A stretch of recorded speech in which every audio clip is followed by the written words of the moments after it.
मानुषी के मित्रों को मेरा नमस्कार। विश्वकर्मा जाति की अनूठी व बेजोड़ पारंपरिक कलाओं पर यह फिल्म मैंने 1996-97 में सुनील उमराव के साथ मिलकर बनाई थी। तब तक मुझे डॉक्यूमेंट्री फिल्म बनाने का रत्ती भर भी ज्ञान नहीं था और सुनील भी ताज़ा हैदराबाद से फिल्म मेकिंग कोर्स करके निकला था। हाल ही में प्रधानमंत्री मोदी ने एक नया नारा दिया, बी वोकल फॉर लोकल। तो मुझे इस फिल्म की याद आ गई, क्योंकि यह उन सब जाति समूहों की बदहाली बयान करती है जो अपनी अनूठी हस्तकला और टेक्निकल स्किल से बनाते रहे हैं अजूबे, परंतु आज कहलाते हैं पिछड़े और बैकवर्ड। भारत के इन लोकल टेक्नोलॉजिस्ट के लिए वोकल होना अत्यंत जरूरी है। विश्वकर्मा जाति के अंतर्गत हमारे देश के सभी पारंपरिक टेक्नोलॉजिस्ट और आर्टिजन्स आते हैं, जैसे बुनकर, लोहार, कुम्हार, सुनहार, बढ़ई, शिप बिल्डर्स, ट्रेडिशनल आर्किटेक्ट्स यानी स्थपति और मूर्तिकार। आजकल इंडिक नॉलेज सिस्टम्स के प्रति जागृति की एक नई लहर उठी है, परंतु वे नॉलेज केवल ग्रंथों में नहीं पाई जाती। उस धरोहर को जीवंत रूप देने वालों में विश्वकर्मा जातियों का विशेष योगदान रहा है, परंतु इनकी दुर्गति की ओर किसी का ध्यान नहीं जा रहा। ये जाति समूह पिछड़े क्यों और कैसे बने? क्योंकि अंग्रेजों ने भारत की लूट से इंग्लैंड का इंडस्ट्रियलाइजेशन फाइनेंस किया और फिर उन्हीं इंडस्ट्रीज के सस्ते माल से भारत के मार्केट को फ्लड कर दिया। एक और इनकी जीविका छीन ली और कलाओं को लिप्त करने का षड्यंत्र रचा, और दूसरी ओर इन्हें बैकवर्ड डिक्लेयर कर दिया। This amounted to adding grievous insult to grievous injuries. हमारे बचे कुचे ट्रेडिशनल टेक्नोलॉजिस्ट के रोजगार एक बार फिर से छीनने का काम हाल में चीन ने शुरू किया। हाल के 2 दशकों में चीन ने इनके द्वारा बनाए जा रहे अनूठे सुंदर हैंडमेड प्रोडक्ट्स की मशीनी नकल की चीज़ें भारत के बाजार में सस्ते दामों में बेच इन ट्रेडिशनल आर्टिजन्स और टेक्नोलॉजिस्ट के रोजगारों पर घातक प्रहार किए हैं, और वह भी भारत सरकार की एक्टिव पार्टिसिपेशन के साथ। यानी हमारे ट्रेडिशनल आर्टिजन्स और टेक्नोलॉजिस्ट्स का पिछड़ापन सरकारी नीतियों की देन रहा है। मानुषी के दर्शकों से मेरा अनुरोध है कि कृपया आप इस 24 साल पुरानी फिल्म की टेक्निकल फिनिश को नज़रअंदाज कर केवल कंटेंट पर ध्यान दें, क्योंकि ये कुछ ज्वलंत मुद्दों की तरफ आपका ध्यान आकर्षित कराने की कोशिश है। हमारा देश सैकड़ों वर्षों तक दुनिया भर में अपनी इंडस्ट्रियल स्किल्स, वर्कमैनशिप और उच्च कोटि की लग्जरी प्रोडक्ट्स के लिए मशहूर रहा है। हिंदुस्तान के टेक्सटाइल्स, जेवरात, मसाले, हथियार, मेटल प्रोडक्ट्स, समुद्री जहाज इत्यादि दूर दराज के व्यापारी खरीदने आते रहे। 16वीं व 17वीं शताब्दी में अंग्रेज व अन्य यूरोपीय लोग इस देश में गरीबी की तलाश में नहीं, इस देश की संपदा व लग्जरी प्रोडक्ट्स से आकर्षित होकर व्यापारी बनकर हिंदुस्तान आए थे। आज भारत को एक गरीब कृषि प्रधान देश माना जाता है, लेकिन कुछ 200 साल पहले तक हिंदुस्तान दुनिया की लीडिंग मैन्युफैक्चरिंग सोसाइटी के रूप में जाना जाता था। हमारी पारंपरिक तकनीकी संपदा की एक विशेषता ये भी रही है कि ये कुछ एक शहरी क्षेत्रों तक सीमित नहीं रही। ये कारीगरी, तकनीक व कुशलता विस्तृत रूप से गांव-गांव में उपलब्ध थी। ये एक आम धारणा थी कि 32 कलाओं के व्यवस्थापन से एक गांव की सृष्टि होती है, और इसीलिए हर एक गांव स्वावलंबी हुआ करता था और गांव-गांव में अनोखी कलाकृतियां, सुंदर घर, हवेलियां, मंदिर, मस्जिदें पाई जाती थी। लग्जरी गुड्स भी सिर्फ राजे महाराजाओं के कंजम्पशन के लिए नहीं बनती थी। गांव-गांव में आम घरेलू रोजमर्रा इस्तेमाल की चीजों में भी उम्दा कलाकारी व दक्षता रहती थी। इसीलिए हमारे गांव की औरतों के पहने पुराने जेवरात, आम घरों के पलंग, पीढ़े, कढ़ाई कसीदा किए कपड़े, तांबे, चांदी, पीतल के बर्तन, घर के पुराने झरोखे आज महंगे एंटीक्स के रूप में इंटरनेशनल मार्केट में बिक रहे हैं। इस तकनीकी धरोहर के मालिक विश्वकर्मा नामक जाति समूह से आते हैं और देश के हर शहर और हर गांव में पाए जाते हैं। विश्वकर्मा लोगों का मानना है कि वे पृथ्वी के सृष्टिकार हैं, क्योंकि समाज की हर प्रोडक्टिव व क्रिएटिव एक्टिविटी इनकी कला व हुनर पर आधारित है। जाति व्यवस्था व व्यवसाय के घनिष्ठ संबंध की वजह से इन कम्युनिटीज की कला व हुनर पीढ़ी दर पीढ़ी विकसित होती रही और इसीलिए उसमें इतनी उत्कृष्टता आ पाई। क्या यह हास्यास्पद बात नहीं कि जिन जाति समूह ने हमारे देश की टेक्नोलॉजी, क्राफ्ट्स व इंडस्ट्रियल स्किल्स को जन्म दिया, उन्हें सदियों तक विकसित किया, उन्हें सरकार आज बैकवर्ड व मोस्ट बैकवर्ड कास्ट करार कर चुकी है। इनकी कला व हुनर क्यों और कैसे लुप्त होती जा रही है? इनकी डिवैल्यूएशन से बाकी समाज पर क्या असर पड़ा? इन्हीं कुछ सवालों पर मनस के इस प्रोग्राम में हम प्रकाश डालेंगे। विश्वकर्मा जाति समूह में 5 मुख्य व्यवसाय शामिल हैं। मनु जो लोहे का काम करते हैं, मैं लकड़ी का काम करने वाले बढ़ई, त्वस्त यानी लोहे, पीतल, तांबे व कांसे का काम करने वाले मेटलर्जिस्ट्स, शिल्पी यानी आर्किटेक्चर से जुड़े लोग, पत्थर तराशने से लेकर बिल्डिंग डिजाइन व ईंटा, सीमेंट, चूने का काम करने वाले कारीगर। इन सब की विद्या वास्तुशास्त्र कहलाती है।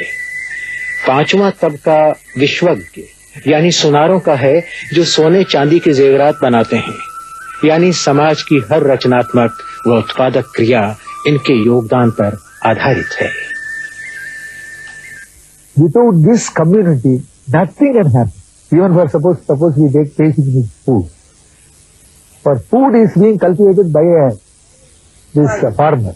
But farmer, he has all tools has to be made by this carpenter and blacksmith. Without carpenter and blacksmith, the man cannot cultivate the thing. One. Second, then next requirement is your cloth. A weaver can do his cloth and everything without help of the loom. That is being made by our this carpenter. Then comes brassmith. See that you have to take your food and all these things, vessels and everything. Then after food, you have to have a residence. That is third basic necessity. For that, they have to seek the help of this architecture, that is Sabati, and also the carpenter. Without these two people, all the basic needs are being done by these, supplied by this community at large, by these 3 Vishwakarmas. Even after that, all these basic needs are fulfilled. Suppose he wants to become pious. He has to go to the temple. The temple is being built by our Vishwakarmas only. So, the life starts from Vishwakarma, then Vishwakarma. Without Vishwakarma, there is no culture, no civilization, nothing.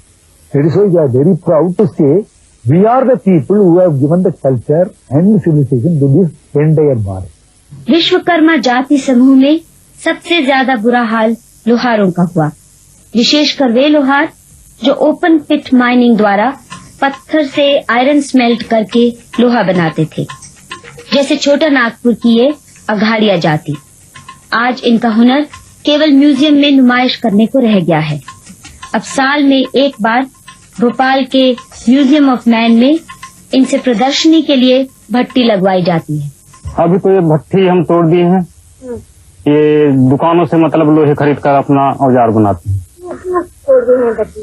Kanha वाले परेशानी करते हैं पत्थर कोयले में। समझी नहीं मैं, वो क्या परेशानी करते हैं पत्थर कोयले लाने में? नहीं ले जाने देते। कानून है उसके खिलाफ कि ऐसे ही तंग करते हैं? नहीं, कानून है। इनकी एग्जिस्टेंस अभी भी अवैध है, इसलिए क्योंकि आजादी के बाद हम लोगों ने उसी कानून को रखा जो कि ब्रिटिश गवर्नमेंट का बनाया हुआ है। आज भी लॉ पर आपके एक्साइज है, तो उसमें आप नहीं छोड़ सकते ये लॉ को। और हालांकि इनका निम्न कोटि का ओर लेते हैं ये लोग बनाने के लिए, जो कि आज की इंडस्ट्री यूज नहीं करती। इन्हें इस हाल में लाने का दौर अंग्रेजी हुकूमत से शुरू हुआ। अंग्रेजी शासन ने एमिनेंट डोमेन के माध्यम से देश की पूरी जमीन और वन संपदा व अन्य नेचुरल रिसोर्सेज पर अपनी मिल्कियत घोषित कर दी।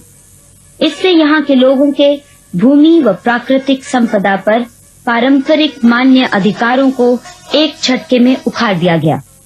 बिना सरकारी लाइसेंस लिए और टैक्स दिए खनिज पदार्थों की माइनिंग इल्लीगल करार दी गई।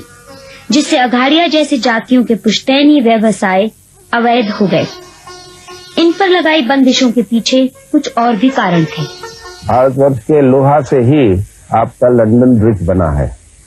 यहाँ से ले जाकर लोहा इनके थी, और लंदन उस समय उनके अपने उसमें ग्रेट ब्रिटेन में लोहा बनाने की विधि विकसित नहीं थी इतनी। वो जब बनाने लगे अपने ग्रेट ब्रिटेन में अपने बनाने लगे, तो वो लोग चाहते थे कि उनका माल यहाँ पर बिके, तो वो अपना जो है यहाँ पर स्टील बना के और लोहा बना के बेचने लगे। दूसरा कारण ये था कि ये लोग इससे तलवार और भाले वगैरह बनाते थे, जिससे कि मिट्टी में इन लोग हिंदुस्तानियों को आसानी पड़ती थी लिबरेशन के लिए। इसलिए ब्रिटिश गवर्नमेंट ने इस पर बैन लगा दिया कि आप लोग अब लोहा और इस्पात नहीं बनाएं। अघाड़िया जाति के सिर्फ कुछ एक परिवार इस कला व हुनर की धरोहर को केवल एक याद के रूप में जिंदा रख पाए, चोरी छिपे कभी कभार जंगल में भट्टियां लगाकर। नतीजा, इनकी तकनीक विकसित होने की बजाय पिछड़ने लगी। इस सब के बावजूद इनके बनाए लोहे की गुणवत्ता का इतिहास साक्षी है। Roman period, this used to be an item of export to the Roman Empire. In fact, the Roman Empire and the historians are often in great distress, saying that the coffers of the Roman Empire are being drained by Indian silk, Indian steel, and Indian spices. No, that's the kind of technology that we had. इस लोहे में जंग नहीं लगता है, जंग रोधक है, और इससे बहुत बड़ी-बड़ी फोर्जिंग्स बनाई गई है भारतवर्ष में। जैसे कि दिल्ली का लौ पिलर 400 AD में बनाया गया था, और तब से अभी तक वो खड़ा हुआ है, उस पर जंग नहीं लगा है। For about 2000 years, India used to produce some of the finest steels of India, and we used to export steels to various parts of the world. But for the last 50 to 75 years, we've been importing technology from various parts of the world, and Indian steel is one of the costliest and one of the poorest in the world. किसी समय गांव-गांव में लोहार हुआ करते थे। वह हर गांव अपनी जरूरत के औजार, हल, बैलगाड़ी इत्यादि में लोहे का काम इन्हीं से करवाते थे। लोहे का संबंध हर उस व्यवसाय से है जहां औजारों की जरूरत पड़ती है। पर पिछले कुछ दशकों से लोहार अपने पारंपरिक पेशे को छोड़ते चले जा रहे हैं, क्योंकि औजार बनाने की मॉडर्न फैक्ट्रीज ने इन्हें पूरी तरह डिस्प्लेस कर दिया है। जब के दिनों में अच्छा चलता था, अब वो बेकार है। अब कम हो गया है। हाँ। वो क्यों? जब सच्चे दिनों में लेबर अच्छा आता था हमारे पास काम करने के लिए, अब वो आता नहीं है। हमें उसे घिगा लेता हूँ, नया नहीं तो हमें बेकार होते हैं। अब लेबर नहीं मिलता है? नहीं मिलता। क्यों लेबर क्यों नहीं मिलता है? ऊपरी काम में फायदा ज्यादा है, व्यापारी काम में ज्यादा व्यापारी काम में, वो हमारे काम में उसमें फिरते हुआ उसमें ज्यादा फायदा है, उसके चले आते हैं। आप कितना पैसा दे सकते हैं इसमें? इसमें हमें 30-40 रुपए दे सकते हैं। और बाकी काम में कितना मिलता है? बाकी काम में 50-60 ऐसा कमाते हैं। 4 लोग होना इसके काम करने के लिए, 1 लोग 2 लोग तो काम नहीं होता, 4 लोग रहने से काम होता है, नहीं तो नहीं होता। कोई 1 लोग रहने से कोई सा भी व्यापार कर सकते ना, इसलिए ये 4 लोग के ऊपर आधार पड़ के काम करना, एक आदमी कर सकता नहीं, कर ही नहीं सकता। इसलिए ये काम जीवन में व्यापार अच्छा है। जब हमने इनसे पूछा कि क्या व्यापार करेंगे, तो जवाब मिला, सब्जी की रेहड़ी लगाएंगे। We have built our iron and steel technology upon a process which does not make use of our artisanal skills or our raw materials in any way at all, you know. Whereas if you look at who are the people who are doing metallurgy in our departments of metallurgical engineering, IIT or BHU, I doubt very much if you'll find even a single person who was a traditional lohar in these departments. We find that they are precisely the community who are today called backwards and scheduled castes, who have been the inheritors of our technological legacy. And if we see who has now come in to take their place in the modern counterparts, we find that they are people with no history of working with their hands, with no history of having addressed these technological problems. Vishwakarma समूह का दूसरा बड़ा हिस्सा स्थापत्य विद्या यानी architecture से जुड़ा हुआ है।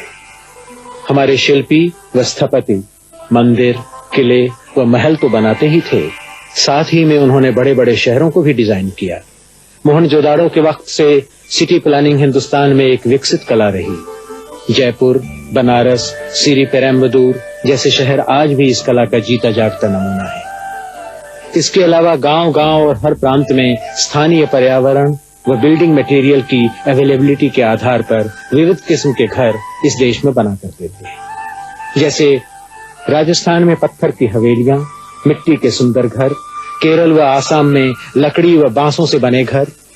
आज हम टूरिज्म इंडस्ट्री को बढ़ाने के लिए ताजमहल, आमेर फोर्ट, पुरानी हवेलियां व किले इत्यादि गर्व से विदेशियों को दिखाते हैं, लेकिन उनके बनाने वालों से आज सादे घर बनाने तक का अधिकार सरकार ने छीन लिया है।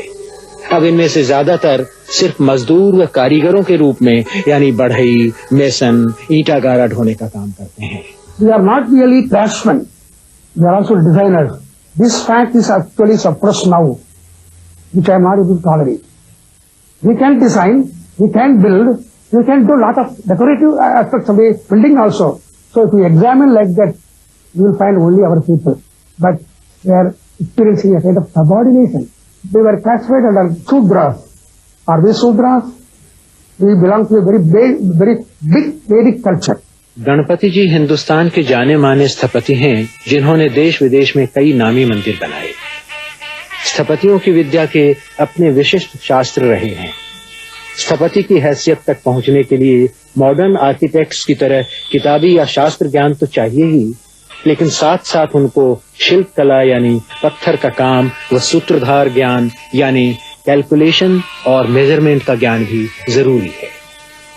मॉडर्न आर्किटेक्ट्स की तरह स्थपति सिर्फ नक्शे ही नहीं बनाते, बल्कि इमारतें बनाने के लिए हर जरूरी कला व निपुणता प्रैक्टिस द्वारा हासिल करते हैं। पश्चिमी आर्किटेक्चर को अपनाने के साथ हमारे पॉलिसी मेकर्स ने स्थपतियों से डिजाइन व प्लानिंग का हक छीन लिया, सिर्फ इसलिए कि ये भारत की अपनी आर्किटेक्चरल ट्रेडिशन का ज्ञान रखते हैं। पश्चिमी ज्ञान पर आधारित आर्किटेक्चर की डिग्री इनके पास नहीं है। Because of this kind of seclusion during the past 300 years, the foreign rule, we have lost our rights also. If I want to define any building secular, there is no country's law to defend me and also encourage me to do all these things. Previously, you know that these Vishwakarmas are capable of building that very big temples like in Tanjore and all these things, because these Rajas and other rich people have given enough monument, enough support. They can jolly well think about only that art, nothing else, not thinking about the family problems at all. They have given full freedom. That's why they are thinking about more about that culture, more about art. Now there is nobody else, because they have to fight for that livelihood. Question of survival comes.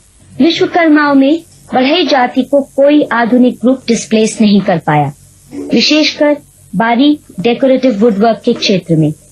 लेकिन कम कमाई और लो status के कारण carpenters के पढ़े लिखे बच्चे इस काम से निकलते जा रहे हैं। बढ़ई लोग सिर्फ इमारतें, फर्नीचर इत्यादि ही नहीं बनाते, ये लोग इंडस्ट्रियल टेक्नोलॉजी के साथ भी जुड़े रहे। शिप बिल्डिंग का ही उदाहरण लीजिए, जो कि कारपेंटर्स में असाड़ी जाति की विशेषता रही है। ये लोग आज भी अपने पारंपरिक ज्ञान के आधार पर छोटे मोटे औजारों से सैकड़ों टन कार्गो ढोने वाले वेसल्स और फिशिंग बोट्स बना रहे हैं। Whatever little of shipbuilding is left, still it is being done by Asari, who have been building ships of the size of something like 300 tons. So majority, I mean, major part of the cargo movement, till about 30-40 years back, was done by them. They are majorly the posters going along the coast, starting from the east coast, going through Sri Lanka and going towards the west coast of India up to Gujarat.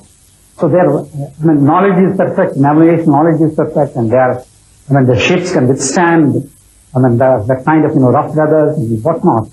But today, what is happening? That traditional cargo vessel is totally, the knowledge is decreasing, and there are very few ponies, as they are called. These cargo vessels have been built. आज हम ये सादी नौकाएं बना रहे हैं। पहले हमारे जहाज विदेशों में भी जाया करते थे। आजकल हमारे बहुत से लोग अरबी देशों में आम मजदूर बनकर जा रहे हैं। अगर हमें काम मिलता रहे तो हमें अपना पेशा छोड़ने की क्या जरूरत है। अमृत लिंगम जी तमिलनाडु के कोस्टल शहर कड्डलोर में रहते हैं। वो पारंपरिक नौका बनाने वाली असाड़ी जाति से हैं। साल में ये करीब 30-35 कार्गो शिप और ट्रॉलर ऑर्डर पर बनाते हैं, लेकिन इनकी बातों से भी यही लगता है कि इनके परिवार में इस हुनर व व्यवसाय को चलाने वाली यही आखिरी पीढ़ी होगी। इस काम में ना तो नियमित आय मिलती है और न ही सामाजिक प्रतिष्ठा, इसीलिए हम अपने बच्चों को इस काम में नहीं डालना चाहते। मैं खुद भी ये काम छोड़ना चाहता हूँ। 20 साल पहले तक भी इसमें अच्छी कमाई थी, पर आज बहुत कम आमदनी रह गई है।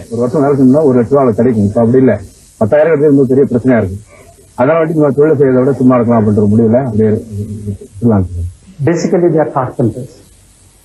One section of that has specialized in boat building. With the decreasing shipbuilding activity, they have reversed back as ordinary carpenters rather than going into by extension into the modern shipbuilding industry. Unfortunately, their knowledge could have been absorbed into the modern shipbuilding industry. That could have been utilized. The positive features of the technology could have been easily used, but that's not done. ये इसलिए कि modern ship industry के लिए western pattern की engineering डिग्रियां इनके पास नहीं है। इनमें से बहुत से आम बढ़ई का काम करने लगे हैं। कुछ लोग डॉकयार्ड्स में आम मजदूर या फिर छोटे मोटे मछुआरे बन गए हैं, और कईयों के हिस्से में तो सिर्फ मछली लोडिंग का काम रह गया है।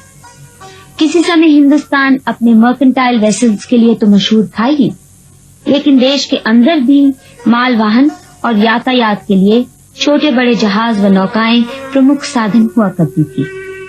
इस इंडस्ट्री की अवहेलना करके हमने देश में एक बहुत ही इनएफिशिएंट व विनाशकारी ट्रांसपोर्ट सिस्टम खड़ा कर दिया है। हमारे बाकी क्राफ्ट्स को भले ही हमने कुछ एक एम्पोरिया में एथनिक आर्ट ऑब्जेक्ट के रूप में कैटेगराइज करके रख दिया हो, पर हिंदुस्तान के हथकरघा वस्त्र आज भी प्रचलित ही नहीं, हाई फैशन की पहचान है। मॉडर्न सेक्टर में बने कपड़े हमारे कांजीवरम व बनारस के सिल्क, आंध्रा की पटोला, उड़ीसा की इक्कट के आगे खूबसूरती, क्वालिटी व डिजाइन के लिहाज से टिक नहीं पाते। हमारे टेक्सटाइल्स कला और तकनीक का अद्भुत योग है, लेकिन हैरत है कि इनको बनाने वालों को आज पिछड़ी जातियां माना जाता है।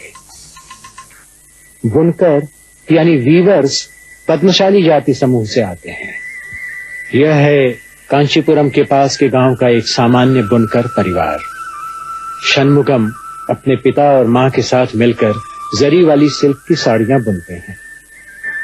ये तीनों लोग मिलकर 12-13 घंटे रोजाना काम करके भी 15 दिन में एक साड़ी बुन पाते हैं। मेरा भाई इस काम को छोड़ गया है। कम से कम परिवार के 3 लोग खटें तो यह काम संभव है। मेहनत से लगकर हम 3 जन, मैं, मेरी माँ और पिता 15 दिन में एक साड़ी बना पाते हैं। बहुत जान तोड़ मेहनत करें तो 10 दिन में भी बन सकती है। इतनी मेहनत से बनाई उच्च कोटि की कारीगरी की एक साड़ी के बदले इन्हें केवल 1000 रुपया बुनाई मिलती है। हम 3 मिलकर महीने में 3 साड़ियाँ बना पाते हैं। एक साड़ी की 1000 रुपए मजदूरी मिलती है। अगर हमारा खुद का लूम हो तो 1500 रुपए प्रति साड़ी भी मिल जाते हैं। 3 लोगों की दिन रात की मेहनत से ये परिवार कुल 3-4 हजार रुपया महीना कमा पाता है, वो भी साल भर नहीं। बरसात में नमी के कारण लूम्स ठीक से चल नहीं पाते और आमदनी कम पड़ जाती। इस हिसाब से इनकी प्रति व्यक्ति सालाना इनकम अनस्किल्ड लेबरर के लिए निर्धारित न्यूनतम वेतन से भी कम बैठती है। नतीजा, ये परिवार अपने बेटे को 6ठी क्लास के बाद पढ़ा नहीं पाया और अपने जीवन काल में सैकड़ों सुंदर सिल्क साड़ियां बुनने वाली कमला अम्माल अपने लिए एक ऐसी सिल्क साड़ी खरीदने की हैसियत नहीं रखती। मेरे पास केवल एक ही सिल्क साड़ी है जो मेरे शादी के वक्त मिली थी। बिना पूरा परिवार इसमें जुटे यह काम हो ही नहीं सकता। पल्लू बनाने वक्त 2 और व्यक्ति लगाने पड़ते हैं। जब ये हाल है महंगी जरी सिल्क की साड़ियां बनाने वालों का, तो सूती कपड़े के बुनकरों की गरीबी व गुर्बत का अंदाजा तो लगाया ही जा सकता है। मेरे बच्चे पढ़ लिख कर इस काम में नहीं टिक पाएंगे, क्योंकि पावर लूम की बनी लुंगियां ज्यादा बिकती हैं और इस काम से गुजारा नहीं चल पाता। हमें बहुत दुख होता है कि हम हैंडलूम वालों का काम खत्म होता जा रहा है। छोड़ के जाके क्या करते, रिक्शा निकाल, रिक्शा काम करते, साइकिल रिक्शा, नहीं साइकिल रिक्शा, नहीं तो होटल में काम करते। हाँ, वो काम भी छोड़ा तो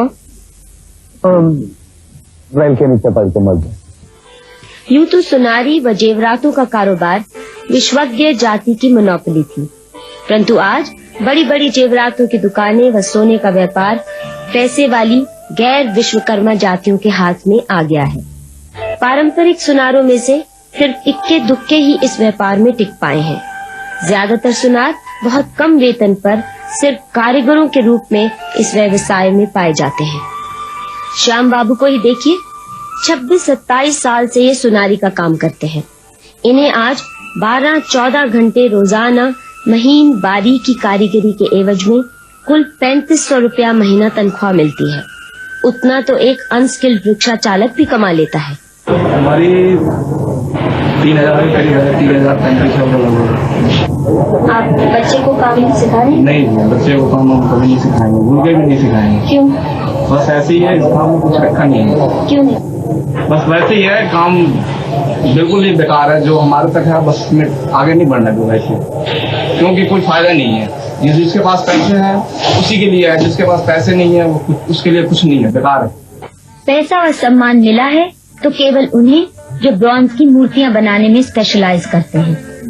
कुछ दशक पहले तक ये मूर्तियां सिर्फ मंदिरों और घर के पूजा पाठ के लिए बनाई जाती थी, लेकिन जब से ये आइकॉन्स और मूर्तियां आर्ट ऑब्जेक्ट्स और डेकोरेशन पीसेस के रूप में वेस्टर्न मार्केट्स में बिकने लगी हैं, तब से इनकी देश में भी डिमांड बढ़ी है, जिससे इनके बनाने वालों की इनकम्स में भी काफी चढ़ाव आया है।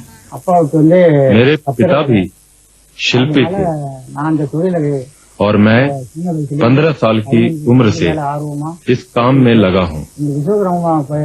मेरे बच्चों को पढ़ाई का ज्यादा शौक नहीं है, वे भी इस काम में जुट गए हैं। ये काम अच्छा चल रहा है क्योंकि हम लोग अपना माल विदेशों में भी भेज रहे हैं। मुझे सिर्फ यही काम पसंद है। मैं इसी बिजनेस को बढ़ाना चाहता हूँ और एक अच्छे उम्दा कारीगर के रूप में नाम कमाना चाहता हूँ। मोहनराज स्थपति का परिवार करीब 1000 साल से मंदिर स्थापन व ब्रॉन्ज की मूर्तियां बनाने का काम कर रहा है। पिछले 20-25 सालों में इनके बिजनेस में भारी बढ़ोतरी हुई। आज ये परिवार आराम से 40-50 हजार रुपया महीना कमा रहा है। Yes, I love this work. I like this work because of thirst in this field. Demand, always demanding this idols. Every day the foreign people coming here to take coverage, to take demonstration. So such a divine art this is. Now this family is famous throughout the world.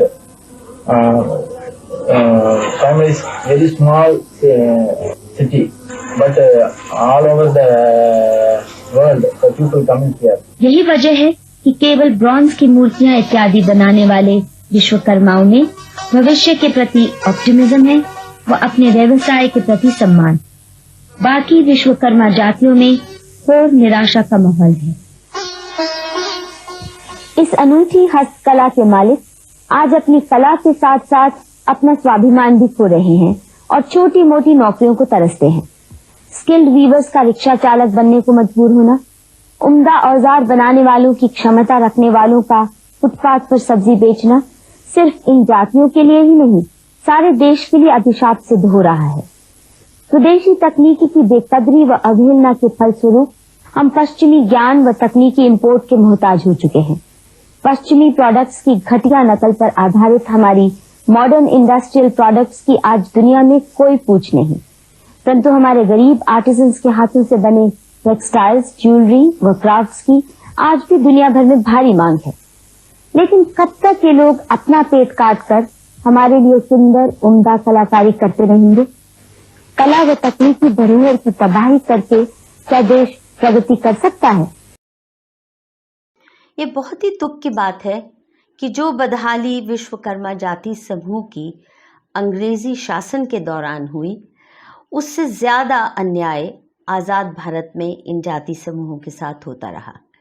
23-24 साल पुरानी ये film आपसे इसीलिए share करनी पड़ रही है क्योंकि इनकी परिस्थिति में सुधार आने की बजाय और भी गिरावट आई है। सबसे अधिक त्रासदी की बात यह है कि इन सब अनूठे टेक्नोलॉजिस्ट को बैकवर्ड करार कर देने के बाद सामाजिक न्याय के नाम पर सरकारी नौकरियों में कुछ 1% बस आरक्षण दे दिया गया, परंतु इससे तो वे और भी अनप्रोडक्टिव बन गए। एक तरफ उनके पारंपरिक पेशे और कलाएं पीछे छूट गईं और दूसरी ओर government jobs, as you well know, make parasites out of even the most talented people. अगर हमारे राजनेताओं को आरक्षण देना ही था तो सरकारी दफ्तरों में क्लरिकल जॉब्स देने की बजाय वीवर्स के बच्चों को टेक्सटाइल इंजीनियर्स बनाते, धातुओं का काम करने वालों को मेटलर्जिस्ट बनाते, स्थपतियों को स्कूल ऑफ आर्किटेक्चर में प्रोफेसर बनाते, तब हमारा देश अपनी पारंपरिक तकनीकी कलाओं को अपग्रेड कर आज भी हाई क्वालिटी मैन्युफैक्चर्ड गुड्स के लिए जाना जाता। परंतु आज एक तरफ हमारे ट्रेडिशनल टेक्नोलॉजिस्ट अपनी पारंपरिक कलाओं को त्याग छोटे मोटे मीनियल काम करने को मजबूर हैं और दूसरी तरफ हमारी तथाकथित मॉडर्न इंडस्ट्री विदेशी माल की घटिया नकल का माल तैयार करे जा रही है, जिसकी विश्व के बाजार में कोई पूछ नहीं। मोदी सरकार का स्किल इंडिया मिशन भी इसीलिए सफल नहीं हो पा रहा क्योंकि सरकार ने ऐसे कोई प्रयास नहीं किए जिससे इन अद्भुत कलाओं के मालिक अपने पारंपरिक पेशों को अपग्रेड कर आज की मॉडर्न इकोनॉमी में अग्रसर भूमिका निभा सकें। Hence, my appeal to Prime Minister Modi, please direct the Skill India mission to focus on halting this ongoing civilizational tragedy and help the Vishwakarma community to upgrade their wondrous skills so that they can regain a respect-worthy place in the modern economy. If they win, India wins. By destroying and decimating them, India cannot prosper economically and is being impoverished culturally. Namaste. Thank you.